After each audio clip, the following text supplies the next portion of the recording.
We are on to Article 3 of Question 11 in the Prima Pars of St. Thomas Aquinas' Summa Theologica. Question 11 has to do with the unity of God. Article 3 asks whether God is one. Objection 1. It seems that God is not one, for it is written, "For there be many gods and many lords," in 1 Corinthians. Reply to Objection 1. Gods are called many by the error of some who worship many deities, thinking as they did that the planets and other stars were gods, and also the separate parts of the world. Hence, the Apostle adds, "Our God is one," etc. Objection 2. Further, one, as the principle of number, cannot be predicated of God, since quantity is not predicated of God. Likewise, neither can one, which is controvertible with being, be predicated of God, because it imports privation, and every privation is an imperfection, which cannot apply to God. Therefore, God is not one. Thomas's reply to Objection 2. One, which is the principle of number, is not predicated of God, but only of material things. For one, the principle of number belongs to the genus of mathematics, which are material in being, and abstracted from matter only in idea. But one, which is convertible with being, is a metaphysical entity, and does not depend on matter in its being. And although in God there is no privation, still, according to the mode of our apprehension, he is known to us by way only of privation and remotion. Thus, there is no reason why a certain kind of privation should not be predicated of God. For instance, that he is incorporeal and infinite, and in the same way it is said of God that he is one. On the contrary, it is written, "Hear, O Israel, the Lord our God is one Lord."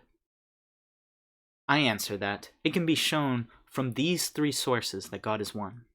First, from his simplicity.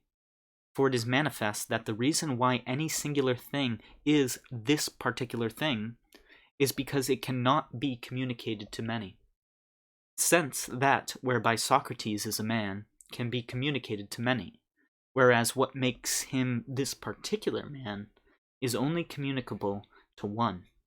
Therefore, if Socrates were a man by what makes him to be this particular man, as there cannot be many Socrates, so there could not in that way be many men.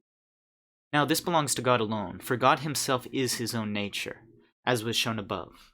Therefore, in the very same way God is God, and he is this God. Impossible is it, therefore, that many gods should exist.